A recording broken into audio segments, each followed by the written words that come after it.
예, 제약주에 좀 암울한 기운이 돌고 있습니다. 일단 제약주를 종합적으로 보시려면은 타이거 헬스케어라고 해서 헬스케어 펀드 ETF가 있는데 그 차트를 보시면은 좀 종합적으로 해놨죠. 물론 여기에 주된 것은 셀트리온과 삼성바이오인데요. 지난 2018년 작전으로 끌어올린 다음에 하락을 당했는데 기어이 2차 하락을 만들어내면서 고점을 넘습니다. 예, 얘네들 스킬이죠. 정말 속상하게도 요 랠리에 쓰인 금액 중에 일부는 뉴딜 펀드죠. 예, 뉴딜 펀드. 나중에 제약주가 망가져서 무너지게 됐을 때, 그죠? 고평가 종목이 많고 문제점이 굉장히 많아요. 현 정부에서 모르지 않습니다. 왜냐하면 지난번 셀트리온도 조사하고 다 조사했기 때문에 문제가 있다는 거 알고 있어요. 정부에서. 근데 뉴딜 펀드로 바이오 섹터를 넣어서 주식을 지원해줬어요. 일단 여러분이 보셔도 지금은 요거 단기 추세하고 21선마저 이탈했죠. 그거 아시고 물론 아직은 이거 이평선상으로 조금 늦춰 잡으면 요렇게 해서 지금 딱 조금 더 떨어지면 깨게 될 것 같습니다. 이거 제가 뭐 설정은 안 하겠습니다. 21선보다 한 27, 8일선 정도 될 것 같긴 한데요. 아니 주봉이구나 맞아. 27주봉이나 28주봉 될 것 같긴 한데 그리고 여기를 다시 살짝 깼습니다. 이거를, 그러니까는 예전의 고점을 반드시 지켜내야 되는 겁니다. 이게 너무 큰데, 여기를 다시 내려온다는 것은 언제든 여기서 지켜내야 돼. 다시 반드시 올라주지 않으면은, 이게 꿀렁거리다 떨어집니다. 꿀렁거리다. 물론 반등이 올 수도 있어요. 반등이 오는데, 이 반등이 어디까지 오든 상관없어요. 여러분이 이렇게 봤을 때, 이렇게 이 20주선보다 늦게 잡은 이 이평선을 이렇게 해서 언젠가 깨지는 구간이 여기서 나올 수도 있죠. 그죠? 조금 있어야 될 수도 있겠습니다. 그러나 제가 지금 조금 안 좋다고 하는 이유가 있겠죠.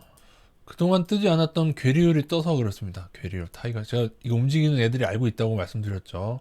1.23인데 제가 확인해 보니까 이거보다 더 큽니다. 지금 거래가 안 되고 있어서 현재가가 47,000원이 아니고 46,000원 얼마에 46,000원 후반대입니다, 여러분. 보이시죠? 지금 47,000원이라고 돼 있지만은 이게 아니에요. 지금 거래가 안 일어나고 있어서 주식 선물 가격은 어, 윗단으로 쳐도 46,420원. 괴율이 2.2%보다 더 벌어지고 있는 겁니다. 그리고 이게 왜 문제가 되느냐면요. 예전에 여기서 떨어지는 동안 괴율이 계속 하방으로 벌어졌어요. 그러니까 누군가 하락을 미리 안다고 제가 말씀드렸죠. 그러지 않으면은 그냥 이 기간 동안 주구장창 1% 거의 한 2%까지도 아래에 쳤었어요. 제 기억이 맞다면은 물론 살짝 오르는 동안에도 좀 벌어지긴 했는데 어쨌든 그러다가 여기 되면서 계속 유지되면서 떨어지고 이 상승할 때는 괴리율이 이렇게 크지 않았습니다, 여러분. 그동안 제가 확인해 드렸죠. 오를 때는 알고 떨어질 때도 알고 하는데 물론 당장은 아니고 조금 뭐 이렇게 오르더라도 계속 괴리율이 유지된다면은 향후에 떨어질 수 있는 가능성 보셔야 된다. 더군다나 셀트리온 헬스케어도 좀 벌어지고 있는데 그래도 셀트리온 헬스케어 좀 줄었네요. 다행이네요.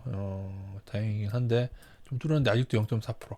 원래는 이제 셀트리온 헬스케어 하락이 유지되면 이게 더 커집니다. 얘네들 다 알고 움직이는 거라서. 아니면은 삼바 때문인가 싶기도 하고 삼성바이오는 주식 선물이 안 들어와 있죠. 타이거 헬스케어의 다수는 셀트리온입니다. 셀트리온이 상위 차지하고 있고 삼바가 10%, 셀트리온 제약도 2.4%나 됩니다. 그 다음에 CJ 알테오제 이런 종목들은 정크 수준이죠. 이 종목 구성 종목 중에 이 ETF 구성 종목 중에 상장 폐지될 종목들이 꽤 많이 있습니다. 셀리버리 이런 애들, 메지온, 신라젠도 있고요. 옛날에 지금 비중 좀 줄긴 했네, 그죠? 헬릭스 얘네들도 다 상장 폐지. 상장 폐지되면 요만큼 0.7%씩 다 그냥 까여서 없어진다고 보시면 되겠죠. ABL 바이오, 메디톡스도 그동안 폭락했고, HLB 어떡합니까? 이 HLB도 있네. 물론 그게 뭐 0.1%도 안 되는 짜잘한 종목들은 많이 있긴 하지만, 그래 HLB는 다행히 뺐네요. 웬일로 뺐대? 어쨌든 이 종목 중에 3분의 1 정도는 나중에 거래 정지 당하거나 상장 폐지 위험이 될 만한 종목들이 꽤 있어요. 3분의 1까지는 안 되려나 한 4분의 1 정도? 예. 4분의 1이면 크죠. HLB가 어제 급락을 했네요. 예.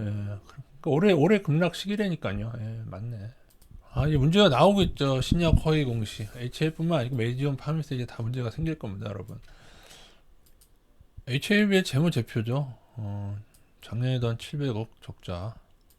9월까지인데 뭐 더 늘어났겠네요. 그죠? 9월까지가 이랬으니까. 그리고 사실은 이제 5천억이라고 하는데 이것도 이런 보세요. 물론 어떤 원리인지 전 잘 모르겠는데 2019년 1년 만에 자본 총계가 이렇게 늘어났는데 자본 총계가 늘어났는데 실적은 안 좋았잖아요. 이것도 어떻게 늘리는 겁니까? 뭐 여러 가지 방법들이 있겠지만 이런 것들이 석연치가 않아요. 사실은 이게 자본 총계라면 한 자본 총계가 한 2천억인데 1년에 700억씩 까이면 몇 년 버티겠어요. 상장 폐지 요건이 제가 상장 폐지 얘기하니까는 뭐 어이없다고 웃으시는데 상장 폐지 요건이 있습니다, 여러분. 상장 폐지 요건이란 여기 있잖아요. 그러니까 실적이 되게 중요하다니까요. 매출액이나 자본금 전액 잠식도 이거예요. 그죠? 여러분 셀트리온을 왜 경고하니? 셀트리온 헬스케어의 그 상장하기 전에 보면은 자본 총계가 마이너스였습니다, 여러분. 마이너스였어요. 왜요? 셀트리온 거를 셀트리온 헬스케어로 넘어잡으니까 마이너스가 되고 셀트리온은 좋게 나오고 그랬던 거예요. 근데 상장 전에 그것도 싹 세탁해서 나왔어요. 어떻게? 셀트리온 헝가리가 있으니까. 그죠? 그런 거라고요. 분식의 의혹이 많고 제대로 해명되지 않은 종목들. 그래서 분식이 되게 무섭습니다, 여러분. 우리나라 제가 알기로는 우리나라 한 80개 분식한다고 다 상장 폐지되는 거 아니고요. 예, 분식을 해도 그 중에 한 50개 종목, 80개 종목 중에 50개 종목이 상장 폐지됐다. 꽤 비율이 높죠. 그래서 분식 의혹이 있는 종목을 그래서 제가 셀트리온 떠드는 겁니다. 삼바도 분식이죠, 그죠? 삼바도 분식인데 이런 것도 삼성을 뭐 하는 건 삼성도 문제가 많아요. 삼성바이오 거품 많은데 조금 결이 달라요. 그러니까 둘 다 나쁜데 셀트리온이 훨씬 더 심각한 수준이라고 저는 보고 있습니다. 분기별 사업보고서 10일내 미제출.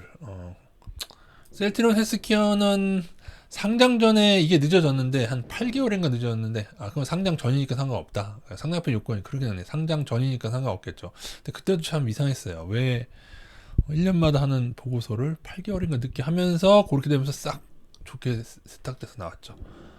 그런 종목을 정부는 BBIG로 주가를 올려주고 있다. 그리고 그리고는 뉴딜 펀드에 세금을 투입하고 민간 참여를 위한 인센티브일 뿐이다. 미친 거죠. 미쳤습니다. 미쳤어요. 정부가 미쳤습니다. 예. 자영업자 지원할 돈은 없고 작전주 지원해줄 돈은 있고 이상입니다.